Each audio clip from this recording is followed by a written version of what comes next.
키워드로 살펴보는 오늘의 화제 픽뉴스 시간입니다. 정치부 전정인 기자와 함께하겠습니다. 어서 오십시오. 네. 첫 번째 키워드는 뭐로 고르셨습니까? 네, 첫 번째 키워드는 분홍 원피스입니다. 오늘 어제죠. 국회 본회의에 원피스 네. 입고 나타난 국회의원 얘기죠. 네, 맞습니다. 네, 주인공은 유호정 정의당 의원입니다. 네, 어제 본회의에 분홍 원피스를 입고 참석한 모습인데요. 정작 어제는 화제가 안 됐습니다. 네. 그런데 이 사진이 일부 인터넷 사이트에 올라오면서 논란이 되기 시작했는데요. 때와 장소가 있다는 비판과 탈권위를 보여줬다는 옹호가 엇갈리는 가운데 성희롱성 내용이 담긴 원색적인 비난도 쏟아졌습니다. 본회의장에 술값 받으러 왔냐부터 입에 담을 수도 없는 악성 댓글들이 줄줄이 달린 겁니다. 개인적으로 마음에 안 들 수는 있지만 그렇게까지 하는 건 너무 심했네요.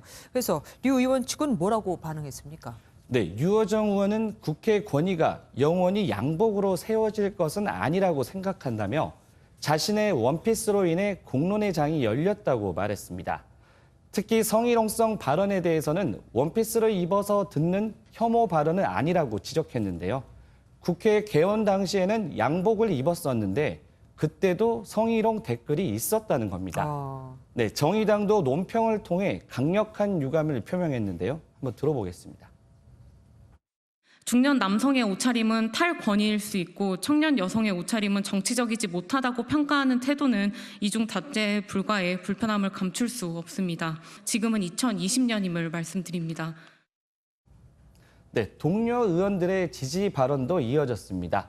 고민정 더불어민주당 의원은 유 의원의 모든 생각에 동의하지는 않는다면서도 유 의원이 입은 옷으로 과도한 비난을 받는 것에 대해선 동의할 수 없다고 목소리를 높였습니다. 그리고 국회의 과도한 엄숙주의와 권위주의를 깨준 것에 대해 감사의 마음을 전한다고 밝혔습니다. 과거에도 국회 이 복장으로 논란이 됐던 사람이 있었죠. 네, 이른바 백바지 사건으로 잘 알려져 있는데요.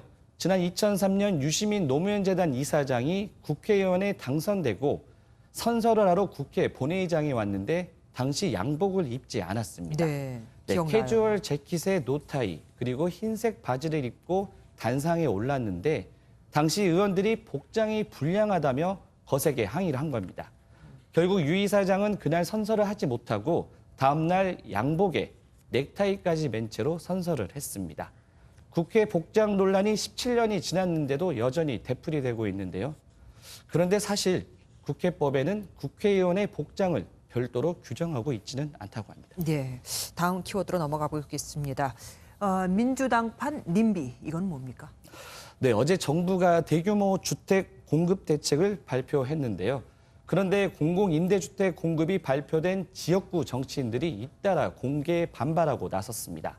마포구와 노원구, 그리고 경기도 과천시 등 모두 민주당 소속 정치인들이어서 미래통합당이 민주당판 님비라고 비판한 겁니다.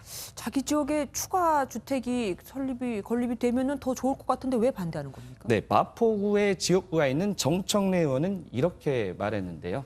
네, 상암동에 이미 임대 비율이 47%에 이르는데 또 임대주택을 지어야 하냐면서 상암동은 디지털 미디어 시티라는 이름에 걸맞게 발전돼야 한다고 주장했습니다. 그러니까 지역 발전을 고려하지 않았다는 건데 사전 협의를 하지 않았다는 점도 문제 삼았습니다. 네. 그리고 노원구와 경기 과천시도 마찬가지 이유인데요. 노원구 지역구 의원들은 일제히 노원구는 전체 주택의 80%가 아파트로 이뤄진 대표적인 배드타운이라며 반대 입장을 분명히 했습니다. 임대주택에 대해서 마음에 안 들어 하는 건데 민주당 지도부는 어떻게 대응하고 있습니까? 네, 일단 내부 단속에 나섰습니다.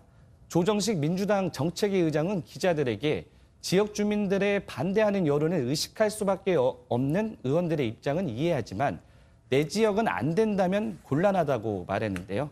그러면서 공공주택을 만들더라도 층수를 다양화하거나 주거 여건을 좋게 해야 한다는 이런 건설적인 제안은 환영한다고 덧붙였습니다. 네. 김태년 원내대표는 반발을 수습하려는 듯 지방정부와 긴밀하게 협의하겠다고 강조했는데요. 네, 태릉 골프장 부지에 대해서는 구체적인 당근도 제시하기로 했습니다. 태릉 골프장 1만 호 주택 공급 관련 주변 지역의 교통대책 요구가 높습니다.